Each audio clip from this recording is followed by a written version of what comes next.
honestly, ayon dun sa kaibigan ko, ang pangalan niya Wiki, sabi dun sa Wiki, hindi daw ganun kaganda yung fight between Fraser and Ali.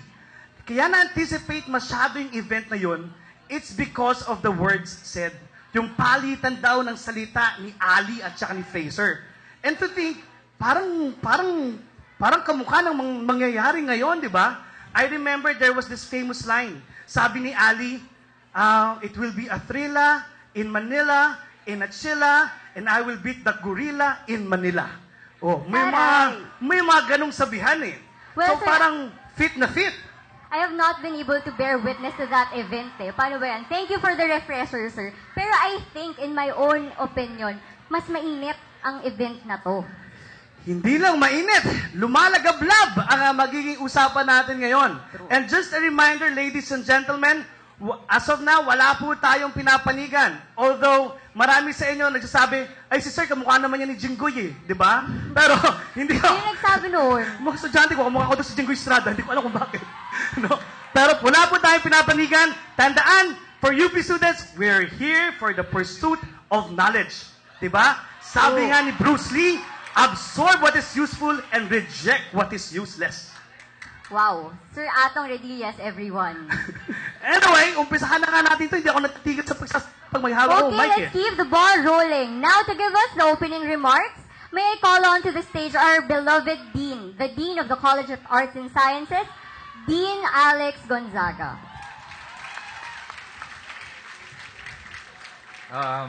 Mayor Lim, former President Estrada, Chancellor Agulto, Dean Gloriani, ladies and gentlemen, good afternoon. It is my pleasure to welcome you all to this symposium organized by the College of Arts and Sciences and the College of Public Health with the full support of the Office of the Chancellor. This activity is an offshoot of various discussions of the UP Manila Good Neighbors Initiative, or GNI, headed by Dean Gloriani of the College of Public Health with the Department of Social Sciences and the Manila Studies Program of the College of Arts and Sciences to address concerns on security, sanitation, traffic obstruction in the vicinity of UP Manila. We came to a realization that these concerns can only be addressed with the full support of the local government of Manila. Thus, this symposium is an opportunity for us to listen to the candidates for mayor of the city of Manila as they state their mission and vision, especially for our district, the Manila's University and Tourist Belt. This is also a chance for us to express our concerns and highlight the advocacies that we have been working together for them to act upon. Thank you.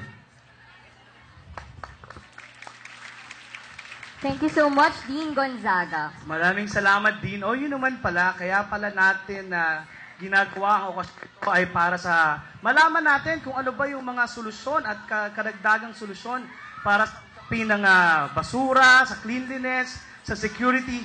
Mukhang marami tayong mapupulot dito. True. And the UP community, the whole UP community, is known to be critical. They are critical thinkers, and this is but a good venue. This is the best venue to engage in local politics. So now, before anything else, of course, we would like to acknowledge Dr. Jubert Benedicto, the Special Assistant to the Chancellor. And kanina sa opening remarks po ni Dean Gonzaga, nabanggit niya po yung GNI, which stands for Good Neighbors Initiative. So what is GNI? To give us a brief overview of Good Neighbors Initiative, may we request Dean Nina Gloriani on stage. Magandang hapon po, Mayor Lim, former President Estrada, and our Chancellor. At sa lahat ng ating mga kapanalig sa GNI, mga partners din sa academe, ang task ko po ay bigyan ng overview kayo na kung ano ang GNI. Ang GNI po ay stand for Good Neighbors Initiative. So, this is an overview na ilang slides lang po. So, paano ba to? Pwede bang kayo na lang mag-ano dyan? O mahirap? Okay. So, what is GNI? GNI is a community of workplace, neighbors of government offices. So marami po ngayon nandito from government offices, schools, banks, and private establishments, including barangays with jurisdiction over Taft Avenue, Faura, and Pedro Hill Streets.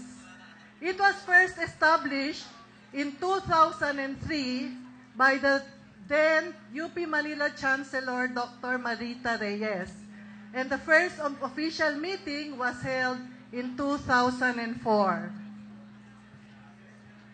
Okay, from an initial 25 members, ngayon po ay more than 50 na ang members ng GNI. So, nakalista po dyan. Papakita ko na lang po yung mga pictures nila. Sorry na mali yata. Baliktad.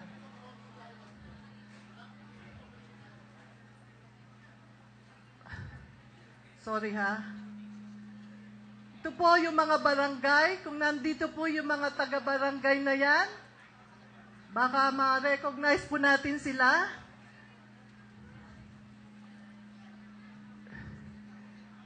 Si Barangay Captain Arnold Chan lang po ang nahuli namin. Nakuha namin ng picture. Sorry po. Yung iba ay makukunan din namin. Ito po ay ang mga universities. Ilan lang po sa kanila. PWU, Philippine Christian University, Manila Science High School, Ellinwood, UP Manila po syempre at St. Paul's University. Ito ngayon po ay sa gobyerno. Nakalagay po dito, linisin at ikarangalang Maynila. Hindi po ako wala po kami pinapanigan, pero ipinapaalala lang po namin na ito yung gusto nating mangyari sa Maynila, na malinis ito at ating ikararangal. So meron pa po tayo dyan yung mga offices ng City Mayor's Office, City Engineer's Office, pati po yung Hawkers Bureau. Ito naman po ay ang ating Supreme Court, Department of Justice, at ang Court of Appeals. Nandito lang po yan sila sa ating kapaligiran. Ang National Bureau of Investigation, ang NMDA, at meron pa po yung Manila Traffic Bureau, at ang Barangay Bureau po. So, bukod dyan, ang pinakamalaking mall sa ating kapaligiran, ang Robinsons Mall, pero meron pa rin po mga iba pa na maliliit, hindi ko na po makita. Girl Scouts of the Philippines, nandyan lang po sa tabi natin. So, ano po ang layunin ng GNI? It is for members to work together for the common good of its respective institutions, to promote the safety and well-being of its constituents in a shared environment. So, overall, we want to achieve a clean, orderly, safe, and healthy community. So far, from 2003 po, ito na yung mga nagawa. Linis bayanihan, kasama po ang coastal area cleanup, marami pong lectures for the community on crime prevention in the campus, crime prevention and criminal justice, pati po ang earthquake impact reduction, creative recycling of waste materials, fire drills, at marami pang iba. Pero marami pa rin pong continuing and persistent problems. Kasama po dito ay ang illegal vending, banning of cigarette vendors within, katabi lang po ng University of the Philippines, Manila. Ang dami po nagtitinda ng sigarilyo. Yung pong pabalik-balik na drainage, kaya marami pong flood. Madali lang po mag-flash flood dito sa area natin. Illegal terminals of jeepneys and pedicabs, regular traffic snarls in Padre Faura and Pedro Hill Estates, not to mention, of course, staff. So, there are also many public health issues. Ako po ay galing sa Kolehiyo ng Public Health. So, syempre, ang iniisip po namin talagang marami ay public health issues. Yun nga po, cleanliness, tungkol sa street vending, at bukod po yung eyesores. So, peace and order is paramount. Maybe later, baka sabihin po ng ating Chancellor na kahit ang kanyang anak ay nabiktima ng snatching. So yung safety po is very important. But we are looking at the political will of city, barangay officials. So this is relatively urgent and should be sustained. So hindi mag-uumpisa lang po ay tapos wala na. So prayers po ang huli kong slide. That for all GNI members to work towards a common goal. Institutions and agencies to commit their manpower and resources and make our community again clean, orderly, beautiful, peaceful, safe.